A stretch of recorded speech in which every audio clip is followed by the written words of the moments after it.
Hi, hello, welcome to all. This is Bhaskar Good. We are discussing 5th chapter quadratic equations from 10th class mathematics. Now let us discuss 12th problem from exercise 5.3. An object is thrown upwards with an initial velocity of 17 meter per second from a building with 12 meter height. So here one object is thrown upwards using initial velocity 17 meter per second from a building, and the height of the building is 12 meter. It is at a height of s equals to 12 plus 17t minus 5t square from the ground after a flight of t seconds. So here this equation it tells us the height of the object when it has a flight of t seconds. So after t seconds time, the height of the object from the ground represented by this equation. So if you want to find the height of the object after a flight of t seconds, and here we need to find the time taken by the object to touch the ground.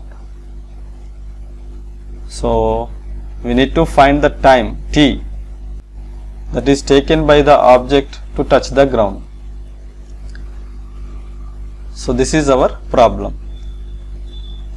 So here if you want to find the time taken by the object to touch the ground, that means when the object touches the ground, then what will be the height of that object?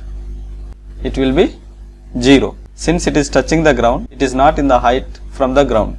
So when the object is touching the ground, the height of the object is 0. That means we have to take in the place of s 0. So that means we have to take s as 0, so that we get a quadratic equation in variable t, and if we find the solution of this quadratic equation, we can find the time taken by the object to touch the ground. So let us see this solution. So s equals to 12 plus 17t minus 5t square is the height of the object after a flight of t seconds. Now we need to find the time taken by the object to touch the ground. So when the object touches the ground, that means it is not in the height. So when the object touches the ground, what will be its height?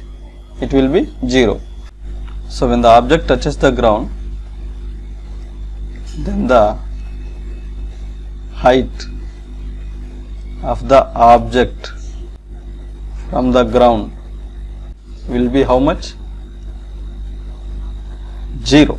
So which means here s is the height of the object, so we have to take s equals to 0. So that means here s is what? 12 plus 17t minus 5t square, which is equals to 0. So now if we solve this quadratic equation, we get the time taken by the object to touch the ground. So let's rearrange this quadratic equation again. So this quadratic equation may also be written as yt square minus 17t minus 12 equals to 0. Now here if we take the product of constant term and t square coefficient, it is minus 60, and we need to take the factors of minus 60 such that the sum of those two factors must be equals to minus 17. For that we have to take minus 20 and 3. Minus 23 is a minus 60, and the sum of these two equals to minus 17. So here by using minus 20 and 3 of the factors of minus 20 and 3 as the factors of minus 60, we can split this term minus 17t. So minus 17t can be written as minus 20t plus 3t minus 12 equals to 0, and in these two terms we have 5t as common. By taking 5t as common out, we get t minus 4, and in the next two terms we have 3 as common. By taking t as common out, we get 3 into t minus 4 in bracket, which equals to 0. And further if we take out t minus 4 as common out, we get 5tt plus 3 equals to 0. Here this product is becoming 0, that means either t minus 4 equals to 0 or 5t plus 3 equals to 0, and simplifying this we get t equals to 4 or we get t equals to minus 3 by 5, and here t is the time, so time cannot be negative, so we do not consider this, so therefore the time is 4 seconds that can be taken by the object to touch the ground.